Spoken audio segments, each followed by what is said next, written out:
제3장 해외 선교 1. 인도, 일본, 중국 이교도의 개종은 예수의 창설자의 근본 목표였다. 앞에서도 살펴본 바와 같이 종교 활동과 더불어 정치 활동에도 두각을 나타냈던 예수회는 유럽에서 개신교의 박해에 열을 올렸을 뿐만 아니라 해외 먼 나라의 복음화에도 적극 참여하였다. 그들의 신학적 이상은 교황의 권위 아래 세계를 하나로 만드는 것이었으며 혼들의 정복을 위하여 그들은 세계 어느 곳이든 가리지 않았다. 이그나티우스의 절친한 친구 중 하나인 프란시스 사비에르는 성인으로 서품된 자로 아시아 복음화의 위대한 개척자였다.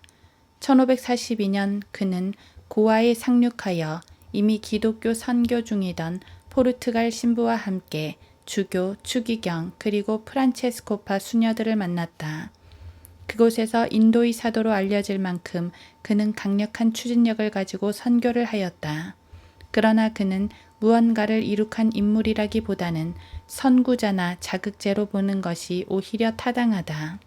그 열렬한 선교자는 교화보다 오히려 선교의 길을 여는 것이 급선무이기라도 하듯이 항상 새로운 활동지를 찾아 나섰다. 트라반코레, 왕국 말라카 반다섬, 마카사르, 그리고 실론 등에서 그는 자신의 매력과 능변으로 7만 명이라는 우상 숭배자들을 개종시키는 놀라운 역사를 이룩하였다. 그런데 이 개종자들은 대개 하층민이 주류를 이루었으며 그는 그러한 성과를 얻기 위하여 정치적인 수단은 물론 포르투갈의 군대 지원까지도 마다하지 않았다. 하여튼 그 결과는 예수의 역사에 찬란히 빛나는 금자탑이 되었을 뿐만 아니라 유럽의 선교계에 비상한 관심을 끌었다. 지치지도 않는 이 불굴의 선구자 프란시스 사비에르는 인도를 떠나 일본으로 갔다가 다시 중국에 막 입국하여 광동에서 1552년 세상을 떠났다. 인도에 남은 그의 후임자 로베르 드 노빌레는 유럽에서 예수회가 크게 성공한 방법을 인도에서도 적용하여 상류층에 파고드는 데 성공하였으며 천민들을 회유하는 데 있어서는 병행하였다. 그는 교황 그레고리 15세의 승인 아래 인도의 계급 제도 중 가장 높은 승려 계급의 브라만의 의복, 관습, 생활 양식 등을 기독교 의식에 도입하였다. 이러한 이중적인 복합성 때문에 힌두 교도들을 25만 명이나 개종시켰다고 그는 주장하였다.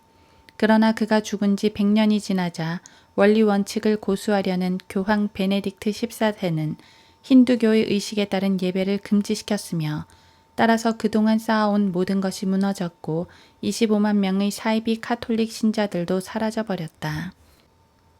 북인도 지방에 자리 잡았던 무굴 제국의 악바르 대제는 관대한 성품의 소유자로 모든 종교를 조화시켜 발전을 도모한 군주였다.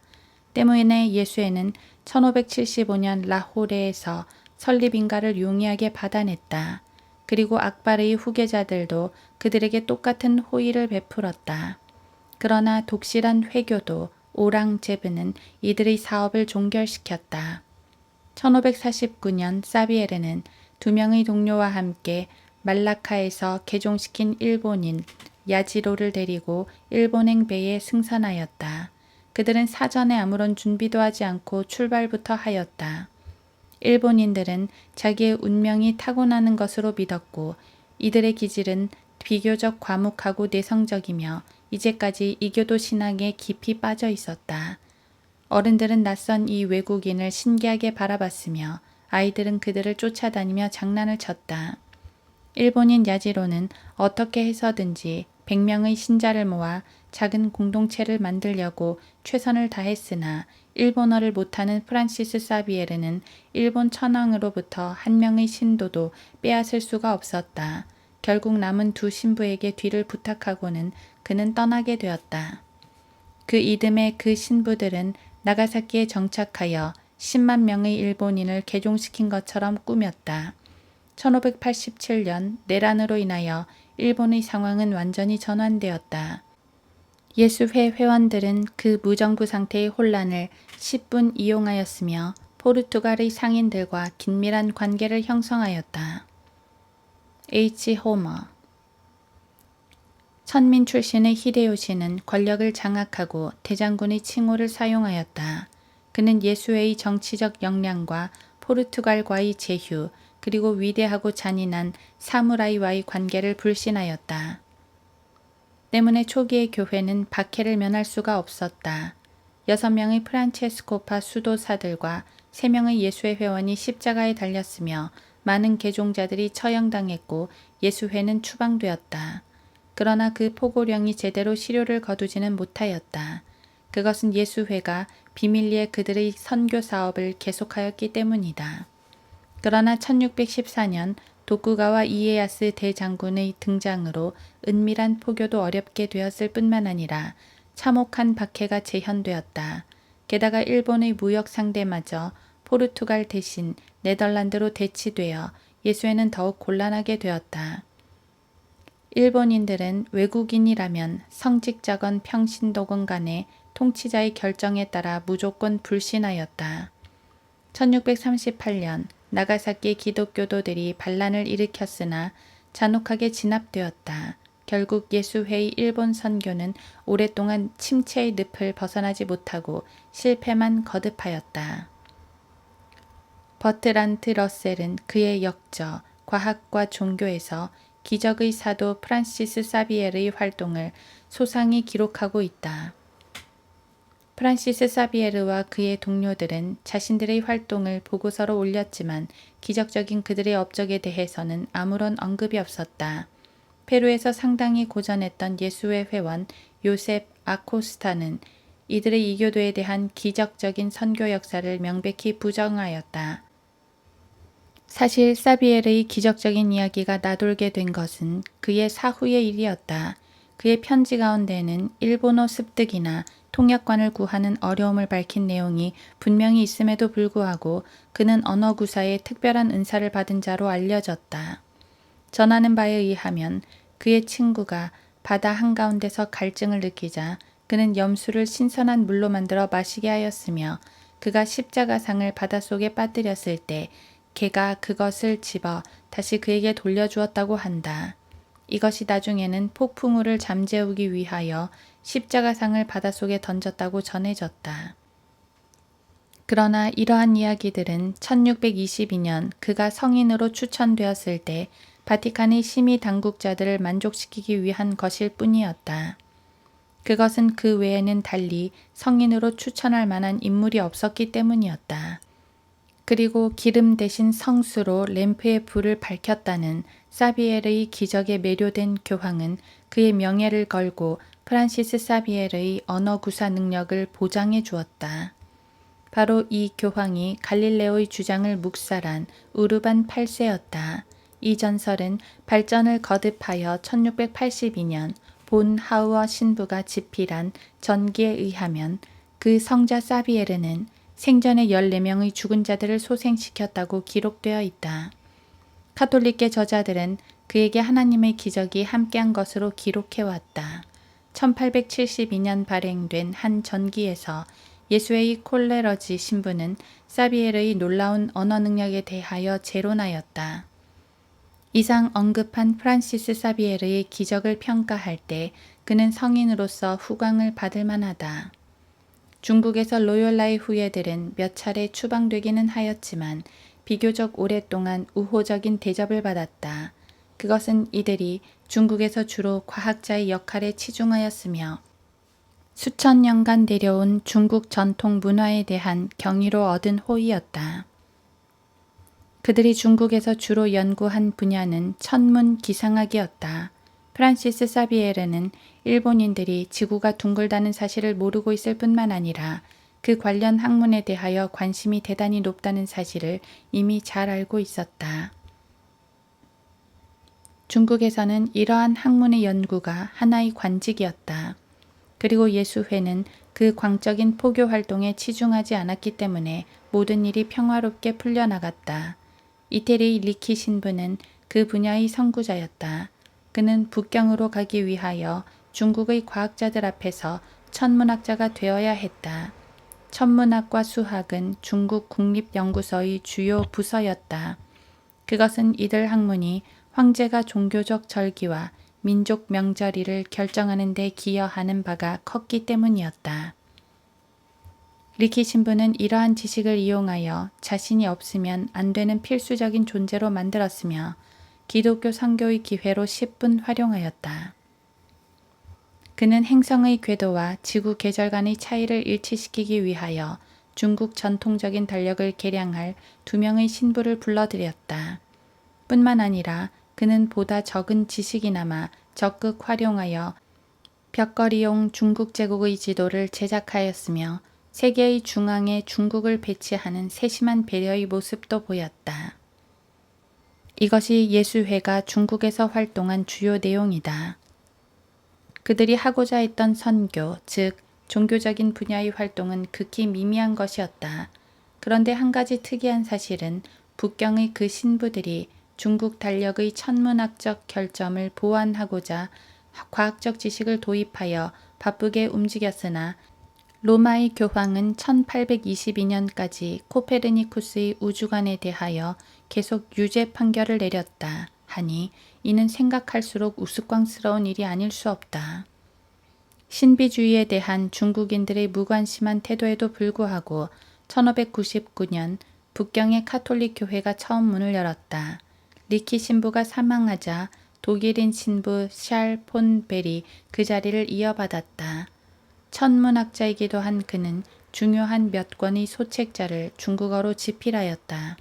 1644년 그는 산하권장직을 제수받았는데 그것으로 인해 중국 고관들 사이에 질투가 유발되기도 하였다. 그동안 카톨릭은 그들끼리만 조직, 운용되었다. 1617년 중국의 황제는 이들이 평화를 저해할 요소가 있음을 감지하고 모든 외국인들을 추방시켜버렸다. 그리고 그 훌륭한 신부들도 나무 우리에 갇혀 마카오에 있는 포르투갈인들에게 인도되었다. 그러나 그들은 얼마 안 가서 다시 복권되었다. 왜냐하면 그들만큼 훌륭한 천문학자들이 없었기 때문이었다. 중국에서 그들의 활동이란 41개 교구와 159개의 교회, 그리고 세례 교인이 25만 7천여 명 정도였다. 여기에 새로운 박해가 가해지고 그들은 모두 추방되었으며 샬 신부는 사형 선고를 받았다.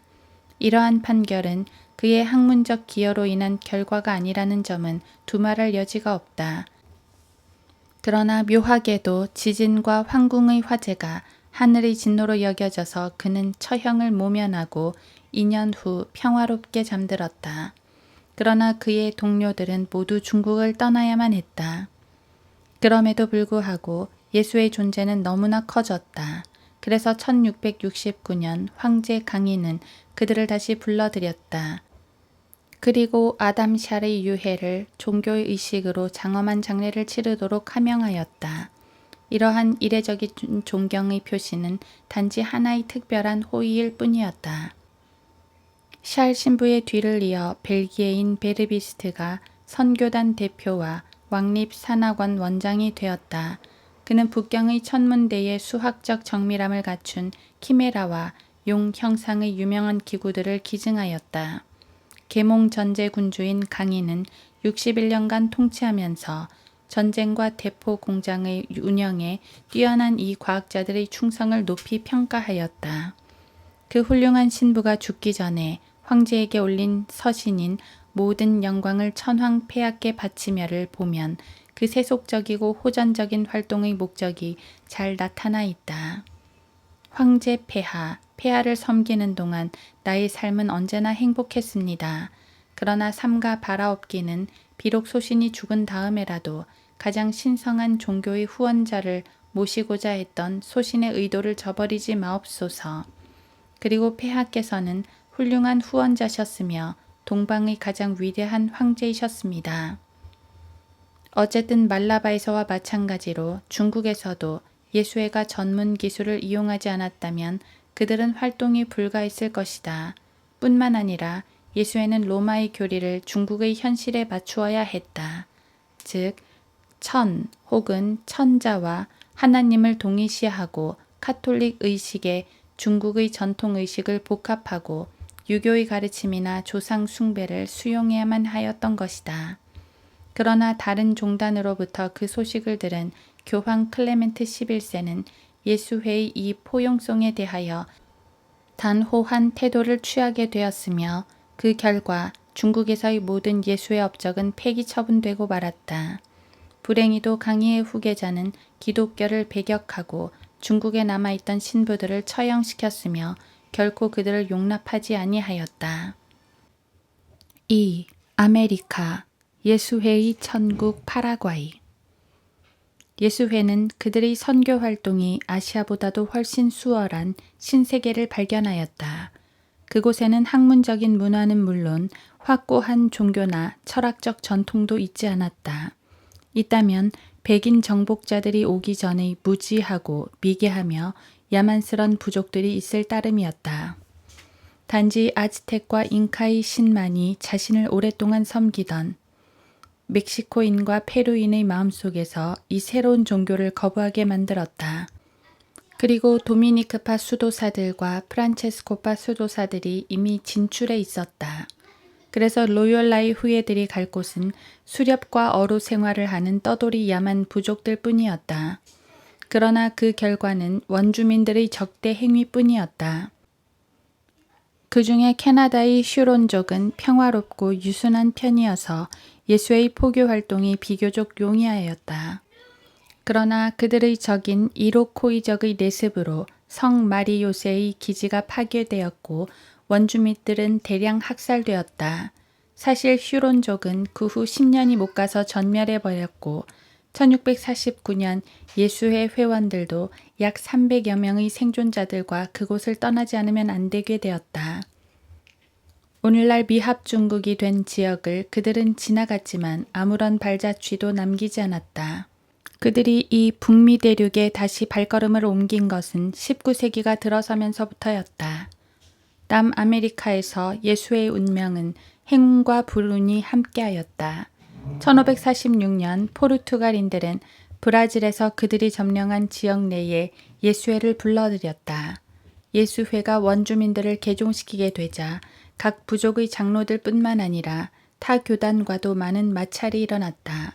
이 같은 현상은 뉴 그라나다에서도 마찬가지였다. 그러나 파라과이는 예수회가 식민지화하는데 더없이 좋은 경험의 축적지였다. 당시 이 나라는 대서양 연안에서 안데스 산맥에 이르는 광활한 영토를 가지고 있었는데 오늘날 브라질, 우루과이, 아르헨티나를 포함하는 것이었다. 그런데 이곳의 원시림은 얼마나 빽빽한지 유일한 교통수단으로 파라과이 강과 파라나 강을 이용하는 것뿐이었다. 그 나라의 원주민들은 방랑적이고 유순한 편으로 충분한 식량과 약간의 담배만 주면 누구라도 지배자로 받들어 모실 자들이었다. 그 원주민들은 백인과 혼혈인의 도덕적 타락으로부터 격리되어 있어서 식민지로서 완벽한 조건을 갖추고 있기에 그들이 열망하는 하나님의 나라를 건설하기에 이보다 더 나은 적임지를 예수회로서는 찾을 수가 없었다. 17세기에 들어서면서 파라과이는 스페인의 왕실로부터 전권을 위임받은 예수회 총재가 다스리는 예수회 관구가 되었으며 예수회 국가로서의 발전과 번영을 누리게 되었다.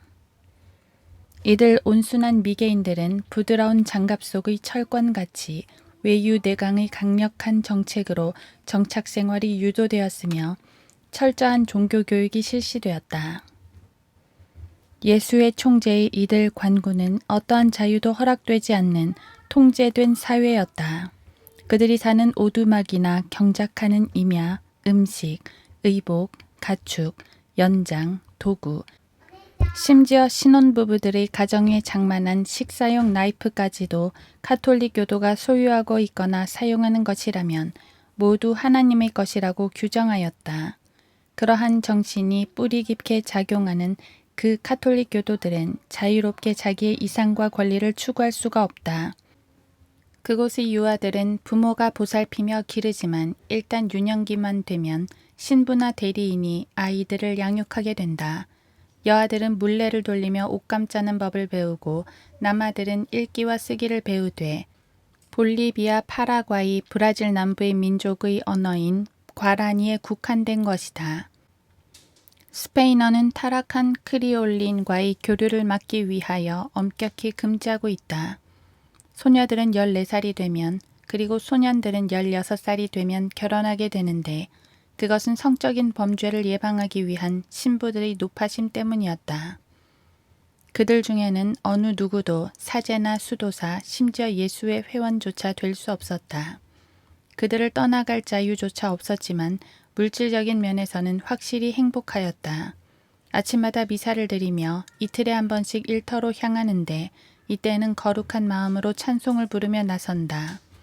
저녁에 마을로 돌아올 때에도 아침과 같은 태도로 돌아와서는 교리문답을 듣거나 성모성을 암송한다. 그리고 신부들은 이들 천주교도들을 위하여 순수한 오락과 레크레이션을 개발하기도 하였다. 예수회의 신부들은 아버지처럼 그들을 돌보았다. 그리고 아버지처럼 아주 작은 실수도 벌로 다스렸다. 대개 그들에게 사용되는 벌은 마을 광장에서 채찍질을 하거나 굶기거나 수감시켜 놓고 칼을 씌우거나 교회에서 공개 속죄를 시키는 것 등이다. 그래서 파라과이의 원주민들은 예수회의 신부보다 더 무서운 권위를 알지 못한다. 그들의 실제적인 통치자가 스페인의 국왕이란 사실을 꿈조차 꿀 수 없는 것이었다.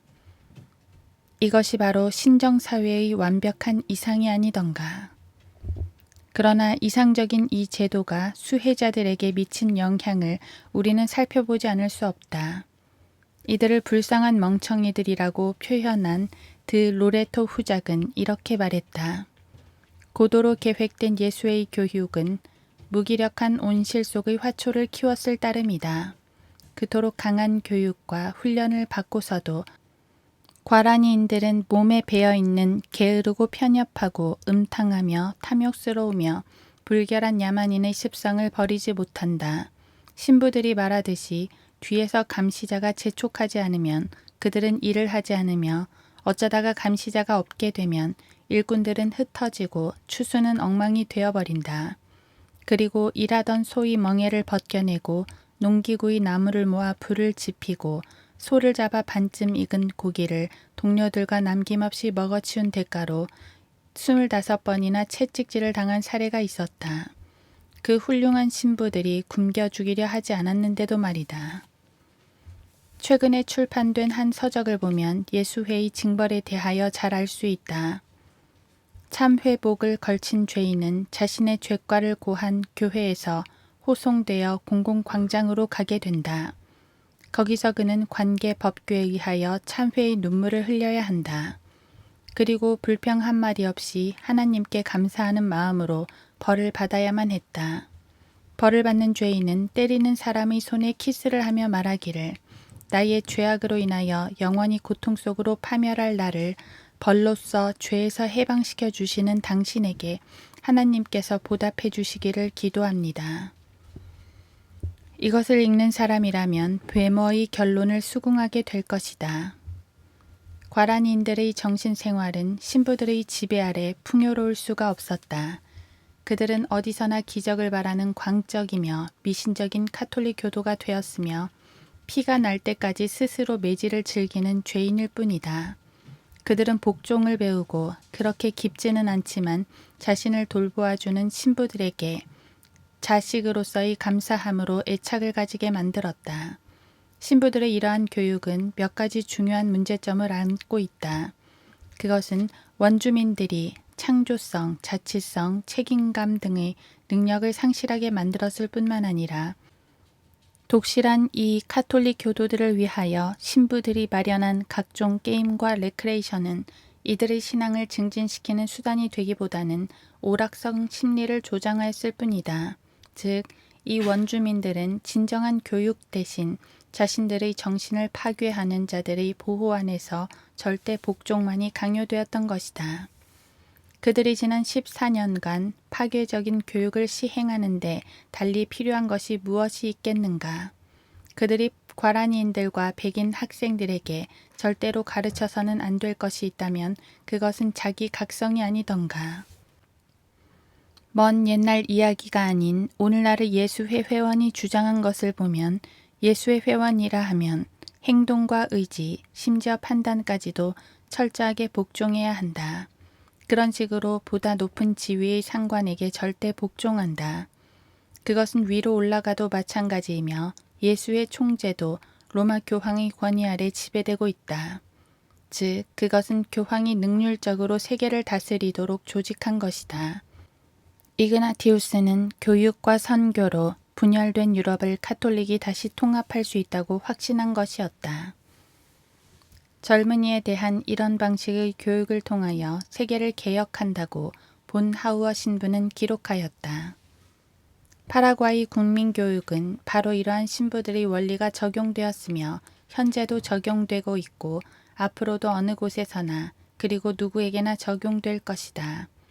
상관에 대한 맹목적인 복종, 개인적인 판단력이나 독창성까지도 부정하는 것을 이 광신자들은 이상적인 것으로 여긴다.